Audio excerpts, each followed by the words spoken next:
Hey, what's up guys, how's it going? Welcome to the Fetch API crash course. In this video, you will learn everything you need to know about Fetch API. So what is Fetch API?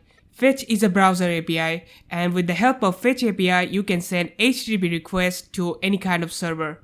For example, if you want to fetch some data from an API, you can send HTTP request with Fetch. Or if you want to send some data to the server, you can also do that with Fetch API by using a post method. You can use all sorts of HTTP methods like get, post, put, patch, delete, and so on. After watching this video, you will learn how to send HTTP requests very easily with Fetch API. So if you are interested, please like this video and subscribe to my channel to see more of these JavaScript based videos. So without further ado, let's get started. Alright, so we need some kind of API to work with.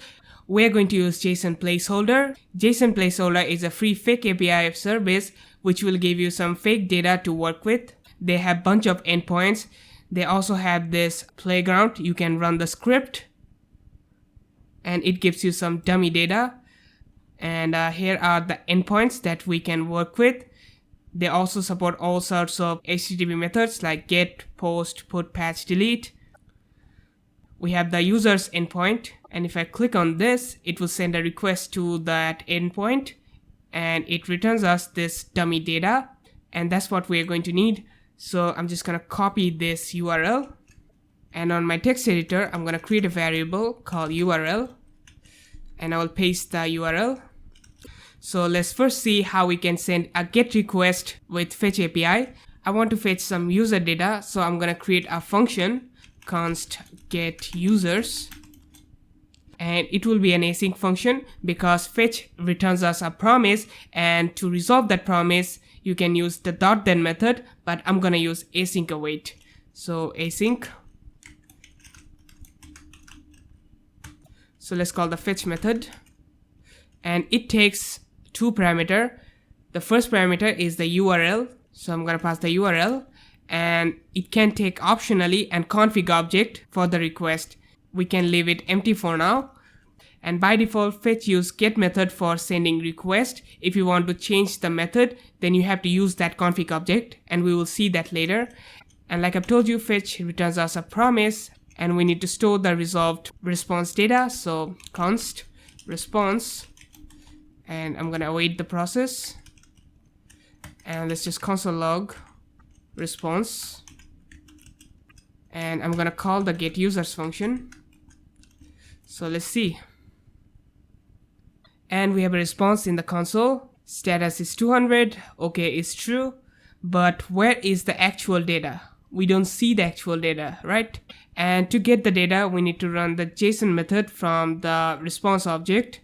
So const data await, because it is also an asynchronous process, response.json, and instead of console log response, we're gonna console log data, and we have an array printed out, and this is the data that we wanted, array of users data. So we have successfully sent a get request. So let's see how we can use the post method to send a request with Fetch API by creating a new user. So I'm just gonna comment out this line. So let's create a new function, create user. Again, it will be async.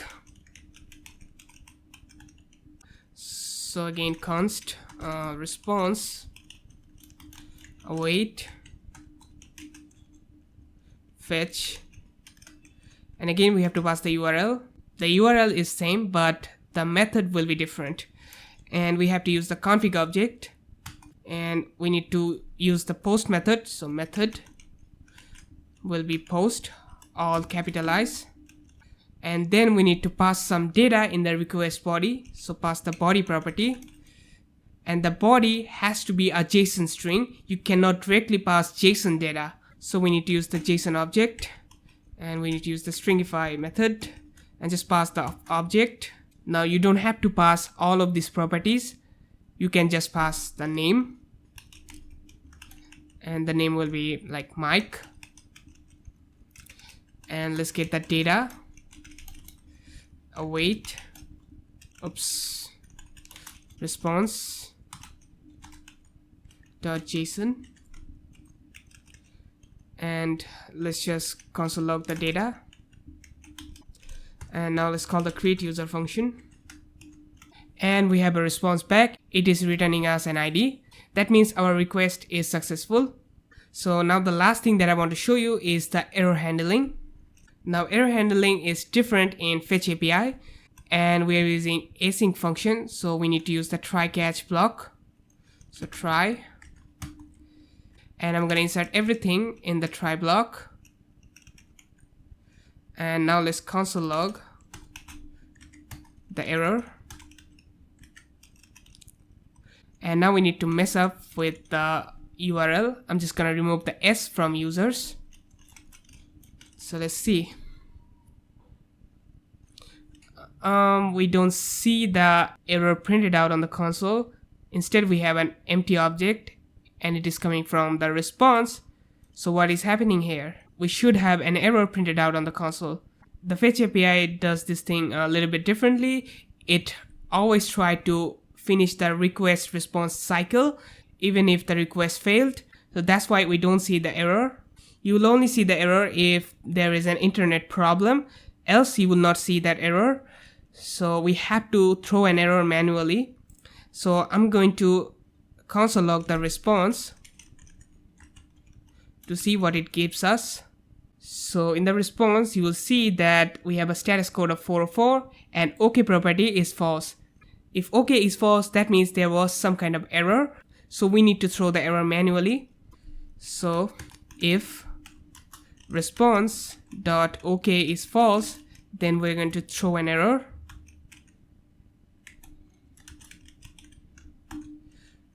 And error message will be something went wrong. So let's run the file. And as you can see, we have the error printed out on the console. So that's how you really handle errors in Fetch API. And another thing that I want to show you is the request headers. For example, if you are sending a request that needs authentication, you need to send the token inside request header. So the way you send header is in the request object, the config object. Here just pass headers and it will be an object. For example, I want to send an authorization token, so just pass authorization and the value will be some token. I'm just gonna pass token here.